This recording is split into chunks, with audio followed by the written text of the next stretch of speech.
While the men of Sutherland who had joined the regiments were away, a new laird came to power back home.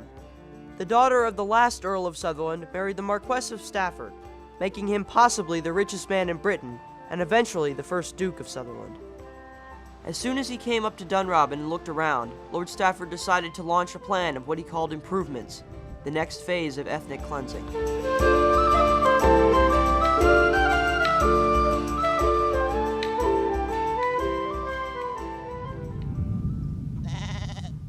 In the late 1700s, experiments in breeding sheep had developed a breed that could survive the harsh conditions of northern Scotland. They are called the Cheviots. To this point, the main forms of agriculture in these valleys were grain crops and black cattle. Lairds like Stafford realized that they could make more money raising sheep. They began the first phase of their improvements. They decided to get the people off their land.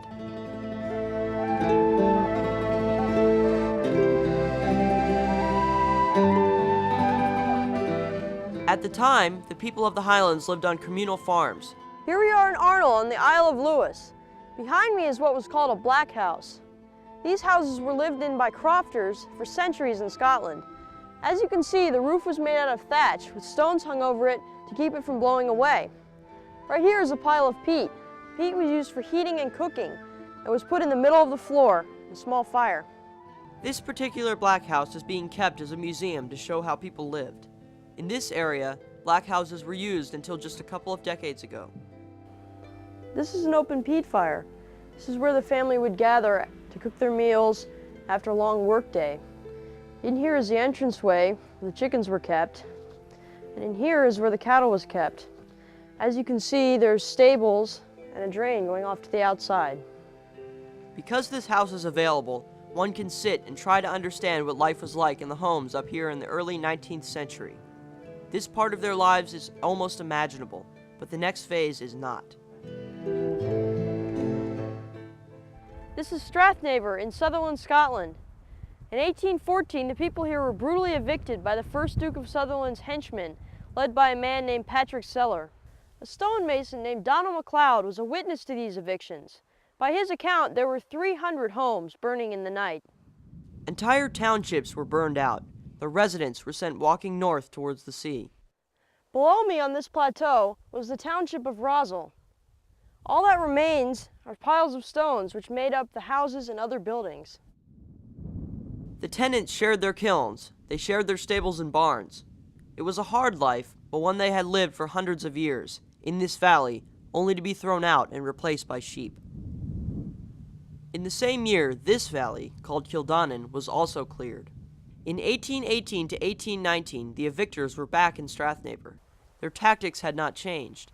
Family after family were thrown out into the elements. The entire valley was cleared.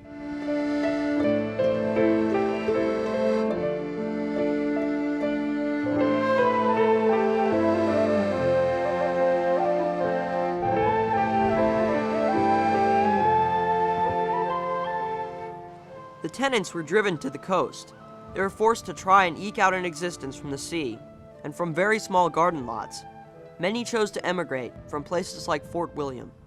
Thousands of Highlanders evicted from their homes sailed out of Fort William down Loch Lynn, bound for Australia and America. Meanwhile, back in Sutherland, those evicted tenants who did not emigrate were scraping to make a living. Part of Lord Stafford's plans for improvement was to build a distillery. This distillery was built in 1819 and was in operation until 1983.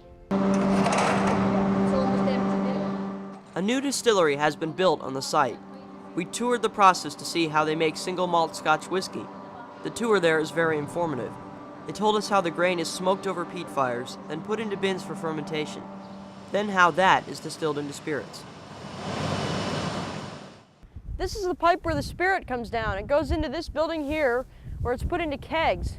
The kegs are then rolled over to these buildings where they're stored from 14 to 24 years, and that's where whiskey comes out. The whiskey ages and absorbs flavor from the casks in which it is stored. While Clynelish has earned a reputation for fine single malts over the years, it in no way put a dent in the unemployment created by the clearances. In the Strathnaver clearance of 1818 to 1819, the parish minister, Reverend Donald Sage, sympathized with the tenants. But there was nothing that he could do. As the eviction date approached, he left the valley. His house and church were left in ruins. We trek up to where his mission had been. It is a place called Auchness, the English translation for the Gaelic name that means cascade by the cornfield. Now just ruins of what was a simple mission, an outpost for the Church of Scotland.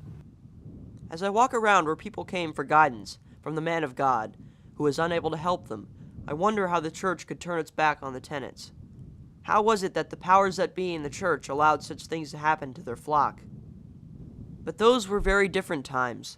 The lairds owned not only the land, but the churches as well. They ordered the ministers to tell the people that their evictions were God's will. The lairds used the church to remove the people from their Gaelic past. In many of these valleys, the tenants continued to turn to the church for help. The only help that they got was temporary at best. The southernmost reaches of Sutherland touched the area called Glen Calvy. In 1845, as the clearances reached their valley, the tenants of Glen Calvy huddled in the churchyard of Croik. The people that stayed at the Croik churchyard had money and owed no rent, and yet still were evicted. They searched desperately for shelter, to no avail. That's why they ended up here. The tenants lived in makeshift tents in the churchyard. While they were there, they etched words in the year 1845 onto the glass of the church windows.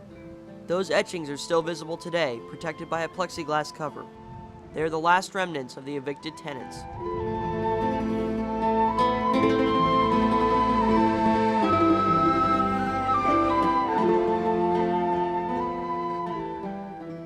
And in places like Kildonan, and in beautiful Strathnaver, there is no trace of the Gaelic past, the defeaters of the Romans, the protectors of the British Empire. They are replaced by a new sentry on duty, who almost mockingly decries our return to the valley.